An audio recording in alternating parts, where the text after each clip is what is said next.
या कोई सी भी ताकत हो, ये चीजें उसको उत्साहित करती है, उसके आत्मविश्वास को बढ़ाती है कि धीरे धीरे सब चीजों को लोग भूल जाते हैं और सहन कर जाते हैं। आप भी शुरुआत में यहां आए तो शायद लोगों को ये लगा होगा कि 2-4 दिन बैठ करके ये लोग चले गए। मैं समझ सकता हूं आपकी मजबूरी, आपकी परेशानी को, और इतनी संख्या में महिलाएं भी यहां पे मौजूद अपने घर बार को छोड़ के, कोई बच्चों को छोड़ के, कोई लड़की आंदोलन करे और यहां पे बैठे गर्मी में। मैं आपकी दृढ़ता को अच्छे से समझ सकता हूं और मेरा मन किया, निश्चित रूप से बहुत से लोगों के पेट में दर्द होगा कि बलजीत यादव क्यों जाता है वहां।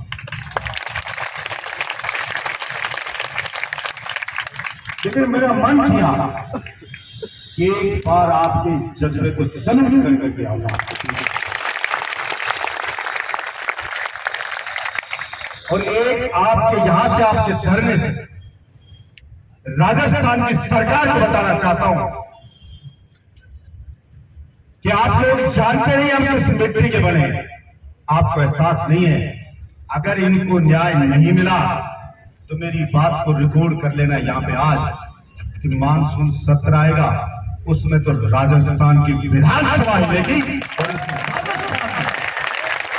राजस्थान के चाहे कोने कोने में मुझे जाना पड़े, जितनी संख्या में आप बैठे हो इससे कई गुना संख्या में लोग लाके राजस्थान की विधानसभा पे खड़ा करके आपके हक की मांग करेंगे।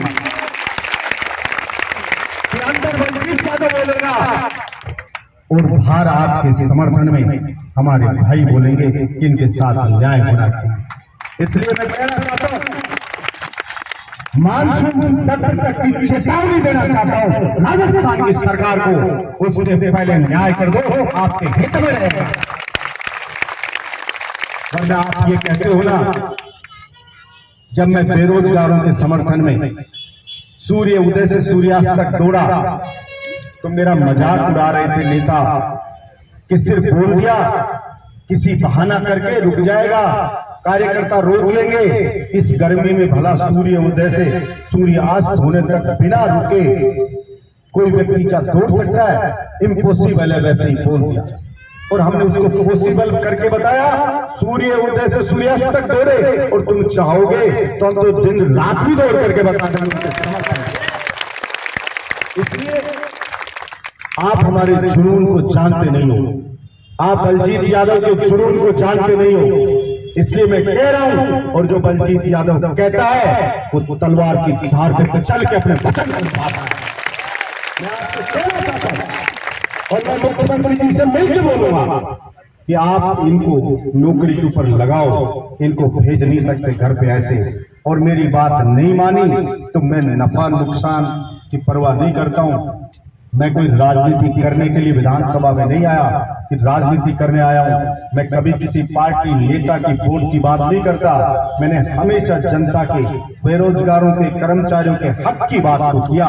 मैं वो भी बताना चाहता हूं, चाहे कुछ भी हो, लेकिन मैं दावे के साथ कहना चाहता हूं, दृढ़ता के साथ कहना चाहता हूं, जिम्मेदारी के साथ कहना चाहता हूं कि पूरे राजस्थान के कोने कोने में इस आवाज को बुलंद कर देगा बलजीत यादव।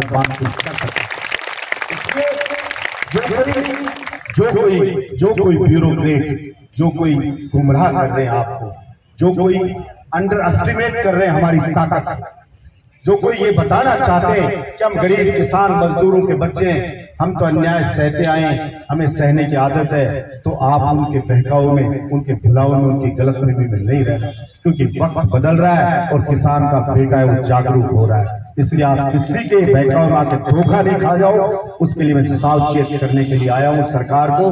मुझे पूरा विश्वास है कि सरकार हमारी बातों को, आपकी मांग को बहुत गंभीरता से लेगी और अब अति होगी 23 दिन का समय कम समय नहीं होता है। अरे कोई भी राजा हो उसको इतने अहंकार में नहीं रहना चाहिए। चाणक्य ने भी कहा था कि जब जनता सड़कों पे आके किसी बात की मांग करनी चाहिए तो राजा को चल के जाना चाहिए। कितने देर तक जनता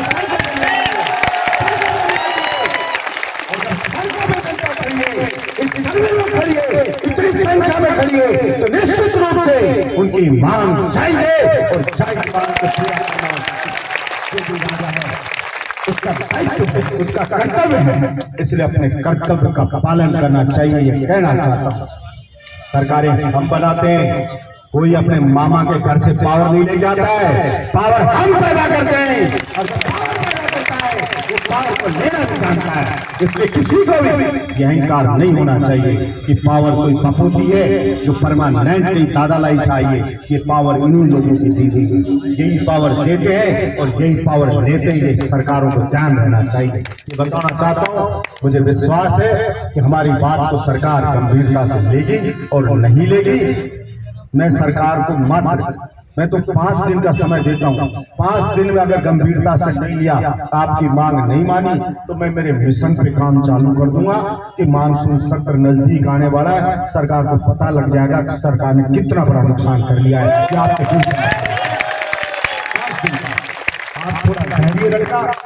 देखिए, हमारे ऊपर हमारे पुरखों पे मुगलों ने अत्याचार किया, हमारे पुरखों पे अंग्रेजों ने अत्याचार किया, बहुत से आक्रांत आए, हमारे साथ अन्याय हुआ, अत्याचार हुआ हमारे पुरखों के साथ। लेकिन किसी ने हिम्मत जुटाई, कोई मंगल पांडे जैसा खड़ा हुआ, किसी ने हिम्मत जुटाई तो आज हम आजाद देश के वासी। उनकी हिम्मत की बदौलत है। हो सकता है मैं नहीं कहता, क्योंकि मैं खुद कोई मुख्यमंत्री नहीं हूँ कि मैं कह दूं। हो सकता है ना करें, अहंकार बड़ी चीज होता है। सरकार की ताकत में मदहोश बड़ी चीज हो सकती है। आपकी मांग को नहीं माने, हो सकता है 1%, हालांकि मुझे 99% नहीं लगता कि कोई ऐसी भी मूर्खता करेगा कि आपकी मांग को नजरअंदाज करे। लेकिन अगर 1% नहीं माने तो आप दिल को छोटा मत करना, कमजोरी मत करना। मैं कह रहा हूँ, पूरा जो बोल रहा हूँ तो होगा कि मानसून सत्र की सरकार को हिला के रख देगा। हम सरकार को कि माननी पड़ेगा। ऐसा कमजोरी बिल्कुल मत लाना कि साहब हमारा तो कुछ नहीं होगा, कोई नहीं सुनेगा, सुनना ही पड़ेगा। और अगर सरकार को सर गिराने की जरूरत है तो आप लोग अकेले नहीं हो, आपके साथ हम सभी हैं। हमारे दूसरे भाई हैं, उनको भी खड़ा करेंगे कि आज एक के साथ अन्याय हुआ है, कल दूसरे के साथ होगा, परसों तीसरे के साथ होगा, फिर चौथे के साथ होगा। इसलिए अब सिर्फ बात आश्वासन, सबका समय खत्म हो गया और धैर्य की भी एक सीमा, एक लिमिट होती है।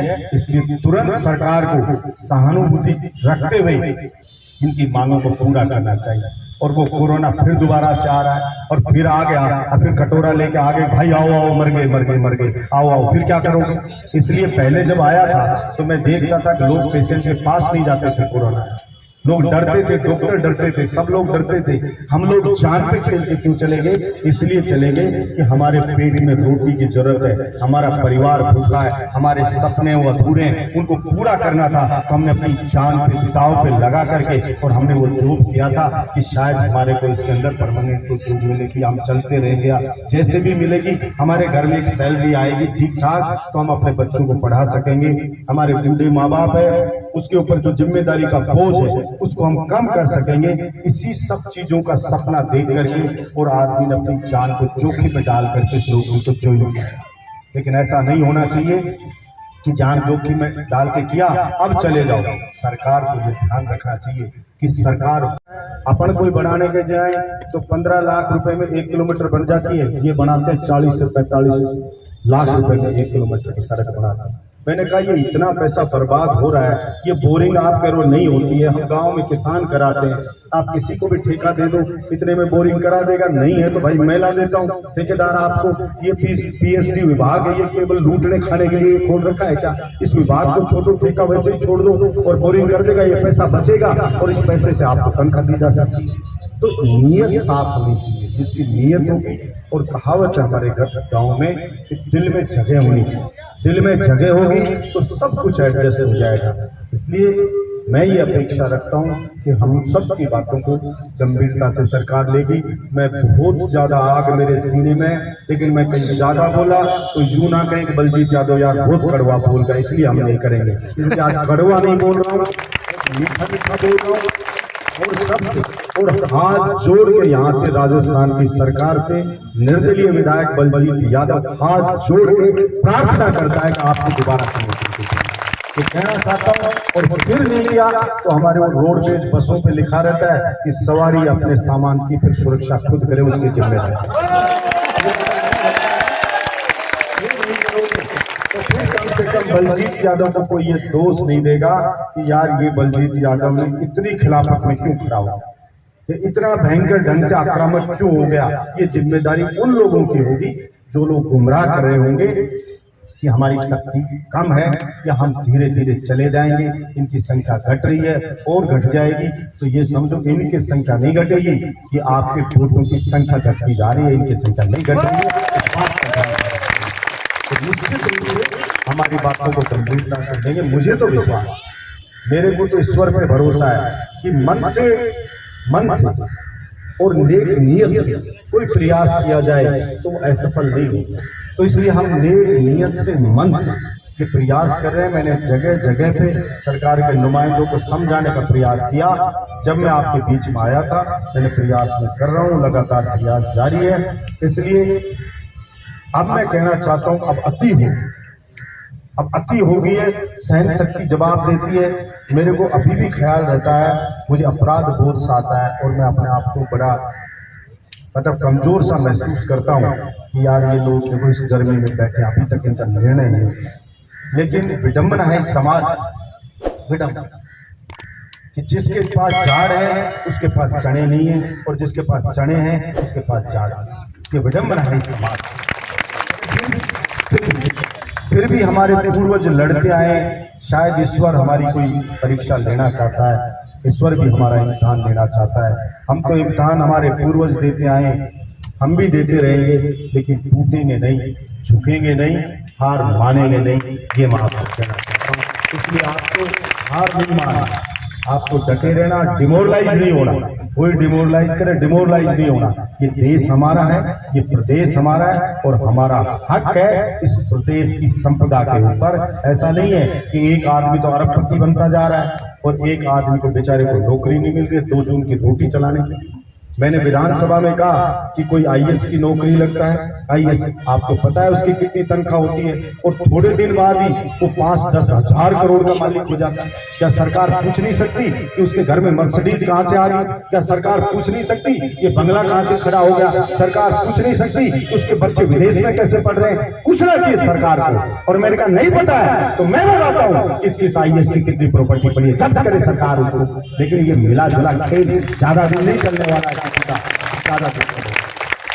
इसलिए अब आपसे इतना ही कि मेरे बहुत कुछ गुबार है, पर मैंने कहा मैं सहन करे रह रहा हूँ कि आपका काम हो जाए। इसलिए मैं तो हाथ जोड़ के और वेट करना चाहता हूँ। मुझे ध्यान है कि सरकार मेरे को अच्छे से जान ली होगी कि बलजीत यादव किस नेचर का व्यक्ति है, तो वो समझ जाएंगे इस बात को कि मैं शांति से भी बहुत पहले समझाता हूँ, फिर थोड़ा सा धमकाते हैं और फिर भी नहीं माने तो फिर हम ट्रीटमेंट करने में विश्वास रखते हैं। कहीं ऐसा ना हो कि बात ज्यादा। आपकी मांग जल्दी पूरी होगी, इन्हीं शुभकामनाओं के साथ और इसी आशा के साथ मैं मेरी वाणी को विराम देता हूं और आप सबको पुनः सलूट करता हूं। आप बहादुर लड़के हो, बहादुर लड़कियां हो, बहादुर महिलाएं हो। आपके माता पिता ने ईमानदारी की रोटी आपको खिलाई। जो ईमानदारी की रोटी खाता है उसमें लड़ने का मादा होता है। आपने लड़ने का मादा ईमानदारी की रोटी, निश्चित रूप से आपकी मांग पूरी होगी। और कोई मेरे लायक कोई बात हो तो वैसे तो मैं